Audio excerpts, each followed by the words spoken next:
Cek, saya akan cerita tentang alga. Alga ini Pak, bukan lumut. Jadi bukan yang ada di sungai itu, bukan. Alga itu pernah lihat air bendungan? Air embung gitu. Kolam depan ini warnanya apa? Itulah alga. Hijaunya bukan hijau lumut, bukan. Hijaunya hijau air itu. Air kolam warnanya hijau. Itu alga yang masuk di fitoplankton, tapi jenisnya adalah alga. Terus yang kedua, cara membuatnya. Cara membuatnya itu begini. Air biasa saja, kalau kena matahari, warnanya berubah enggak? Kalau air biasa pasti berubah jadi warna agak kehijauan, betul kan? Tapi lama, betul enggak? Bisa 1 minggu, 2 minggu. Kalau airnya bagus, air biasa. Jangankan gitu, beberapa air mineral aja kalau kena panas kan keluar hijau juga kan? Nah, tapi lama. Lah karena kita butuh ini untuk pupuk, ini butuh untuk makanan, berarti alga tadi kita beri pakan sedikit dulu. Pakan utamanya sebenarnya sepele. Seandainya mau lengkap nih pakai air beras, dikasih satu gelas 250 mili, masukkan di situ, dia akan tumbuh alga lebih cepat. Kalau mau lebih cepat lagi, carikan kotoran sapi yang masih baru 1 sendok saja untuk 1 galon, dimasukkan di dalamnya, dalam 2-3 hari dia langsung hijau. Kemarin saya tunjukkan, kalau alga ini hidup, alga ini bergerak setiap hari 2 kali lipat. Setiap hari 2 kali lipat. Kalau kambing kan 7 bulan, kalau ayam kan 2 bulan, kalau kelinci kan bisa tiap bulan. Kalau yang paling cepat lagi adalah alga yang setiap hari berkembang 2 kali lipat. Azolla berkembang 3 hari sekali, 2 kali lipat. Kalau alga setiap hari 2 kali lipat. Nah, kenapa kok kita pilih alga? Karena pertumbuhannya paling cepat. Banyak orang berkata, loh Pak, alganya kan halus, alganya kan kecil. Lah karena alganya kecil, karena halus, yang penting kan 2 kali lipatnya. Ini sebenarnya adalah teori kuantum, teori lompatan. Kalau 1 jadi 2 dalam 1 hari, berarti kalau 2 hari jadi berapa?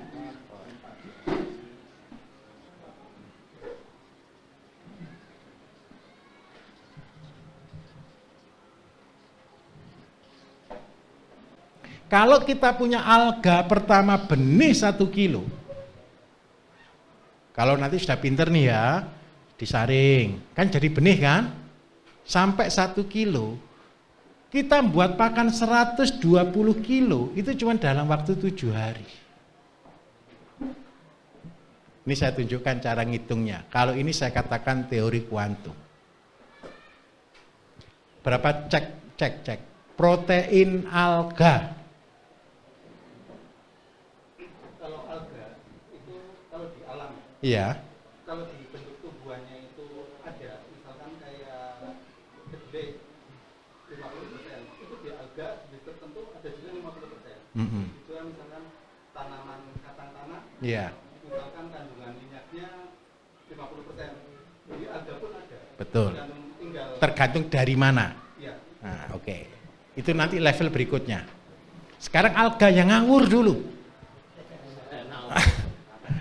Alga ngawur itu begini Pak, kalau kita sudah masuk di dunia ini, kalau kita Bapak Ibu kan tidak perlu buat pabrik yang terstandar.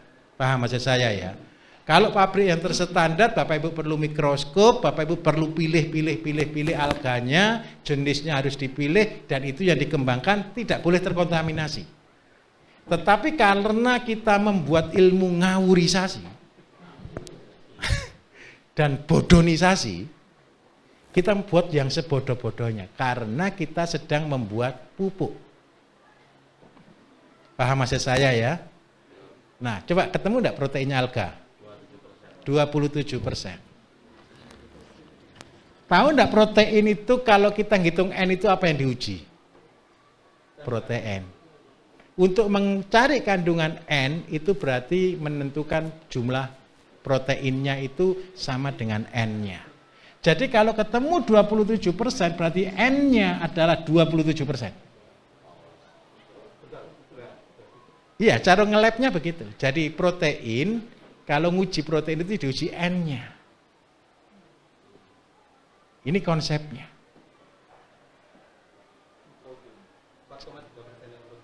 Nitrogennya. Kalau kering. Ya, tapi ini adalah N kasar. Protein kasar. Ini cara ngitungnya. Nah, pertanyaannya kan satu. Pabrik N di mana yang paling murah? N kimia kan dari gas alam. Betul kan? Gas alam itu Bapak Ibu buat nitrogen Bapak Ibu bisa enggak kalau dapat gas alam? Kasihlah tabung LPG bisa enggak buat nitrogen? Alatnya aja enggak mikir kita, betul enggak? Nah, karena itu lebih baik kita jadi orang paling bodoh di dunia. Apa yang kita butuhkan? Sesuatu yang bisa menghasilkan nitrogen dalam waktu yang paling cepat tanpa ternak. No risk. Jadi kalau saya punya benih 1 kilo, 7 hari dia jadi 128 kilo. Seandainya Bapak tadi bilang kalau dikeringkan ini ketemu cuma 4%. 4% kali ini Pak, sudah luar biasa. Gratis saja kok protes. Seandainya Pak saya tidak mau jadikan pupuk, saya mau jadikan pakan. Loh Bapak Ibu beli itu loh, Sankorela. 1 biji yang cuma 0, sekian gram, itu sudah 1.000. 1 kilonya sudah 300.000. Kenapa kok begitu? Kenapa saya tahu perkara ini Bapak Ibu? Karena pabrik Sankorela seluruh barangnya saya yang beli. Saya akuisisi perusahaannya. Tahu kan cara buat alganya berapa? Diameter kolam adalah 30, ada 30 kolam. Yang diputar terus menerus. Air difilter, semua difilter. Tahu pupuknya apa? Kotoran sapi tetap. Saya sampai kadang-kadang bilang ke orang laboratorium, kita sudah susah-susah pisahkan kultur alganya. Tapi ujung-ujung terakhir tetap kotoran sapi segar. Lah siapa bisa menghilangkan di kotoran sapi segar? Karena itu ujung-ujungnya percayalah, tetap kata ngawurisasi. Ada orang bertanya, "Loh Pak, gimana dapat bertonton alga?" Saya tunjukkan kalau di perusahaan. Ini dimasukkan dalam filter. Setiap hari kita bisa produksi 10 ton Bapak Ibu. Dari kolam 36. Diameter anggap aja 1.000 kurang lah, 900-an. Pabriknya di Pandaan. Malang ya, yang orang Malang pasti tahu. Ngempol belok kiri, nah di sana. Cara buatnya begini. Kenapa alga kita pilih Bapak Ibu? Ini di dalam teori kuantum. Inilah teori cepat untuk multifikasi, membuat pakan dan membuat pupuk. Jeleknya cuma satu. Alga ini tidak bisa langsung diserap oleh tanaman. Kalau kepingin buat alga bisa diserap oleh tanaman, masukkan alga di bahan ZPT. Sudah selesai kira-kira difermentasi? Mudah atau susah? Masih bingung enggak kira-kira Pak? Gampang atau susah? Pertamanya kerja bakti dulu deh, cari barang bekas 10 galon. Setelah 10 galon disaring. Setelah disaring baru dikembangkan lagi. 1 jadi 2 tiap hari. 1 jadi 2 tiap hari. 1 galon warna hijau, betul kan? Sudah hijau. Cari galon lagi 1, separuh diisi air, separuh diisi alga. Yang ini diisi air lagi baru. Besok lagi. Dalam waktu 1 bulan, percayalah tetangga kita bilang, kita lagi buat akuarium.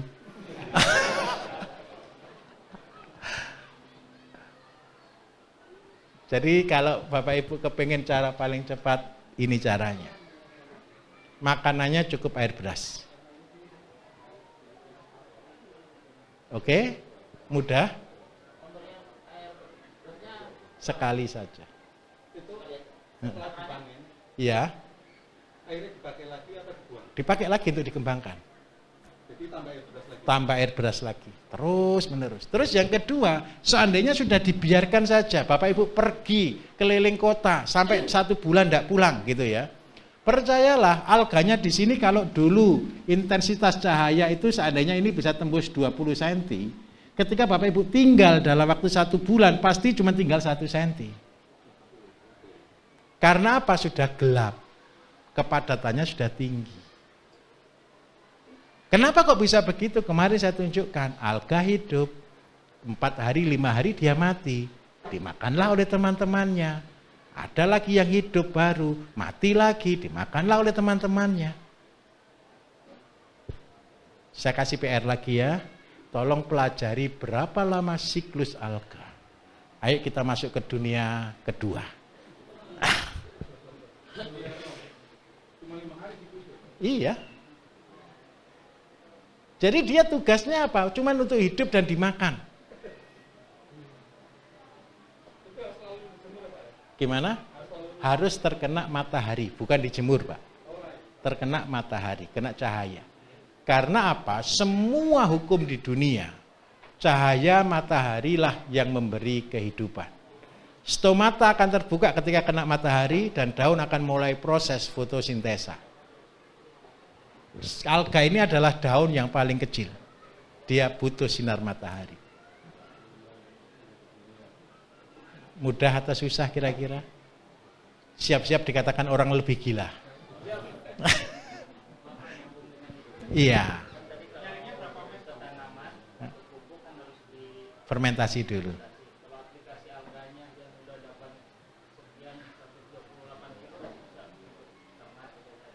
Betul, bisa. Ini langsung. Jadi ini bisa untuk pakan ikan, pakan ayam, pakan sapi, pakan kita. Tapi kalau untuk pakan kita tolong jangan dikasih kotoran sapi ya.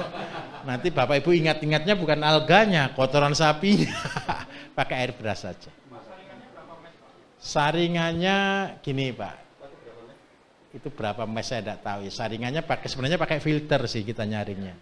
Pakai filternya air minum itu loh Pak. Jadi kan kalau di pabrik Pak saringannya 100 meter Pak. Jadi dia nempel di luar terus habis itu digerocok air lagi dia akan ngumpul di lumpur. Kalau jadi kering cuman jadi 2%. Sebenarnya sudah bagus 0,2%. 1 ton cuman jadi 2 kilo. Ya. Kalau jadi kering, karena itu tidak usah dikeringkan, cari repot, diperes saja. Pakai saringan tahu bisa kok Pak ini Pak, saringan tahu bisa. Oke, mana lagi yang mau bertanya? Oke, mari. Bapak dulu, Pak, sorry, Pak dari Denpasar dulu.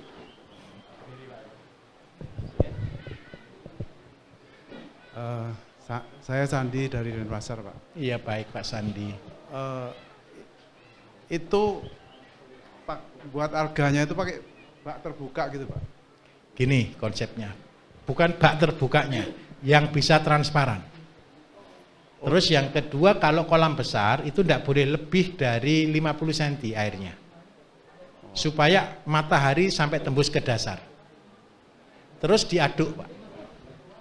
Jadi kalau kita di perusahaan itu setiap hari kita aduk 6 kali. Jadi ada mesin pengaduk pelan, putar gini supaya terjadi atas di bawah dibalik. Kalau di galon lebih praktis, digoyang aja selesai. Terus 1 hari 2-3 kali, 6 kali lah kalau terbagus, tapi 2-3 kali boleh lah. Tapi kalau awal tidak perlu diaduk pun tidak apa-apa. Ketika matahari masih bisa tembus. Karena itu kalau kita buat galon yang transparan, ini bisa semua, maka tidak perlu diaduk. Diaduk ini supaya mataharinya tembus. Terus manennya dikumpulin di mana Pak? Manennya disaring aja Pak. Dituang, disaring bisa. Makasih. Mudah sekali Pak. Seperti begini ya, ketika kita nyaring kolam pakai saringan yang paling halus, atau pakai kain lah seperti itu, kan dia nempel di situ kan, sudah tinggal dikerok gitu aja. Begitu aja. Terima kasih. Terima kasih.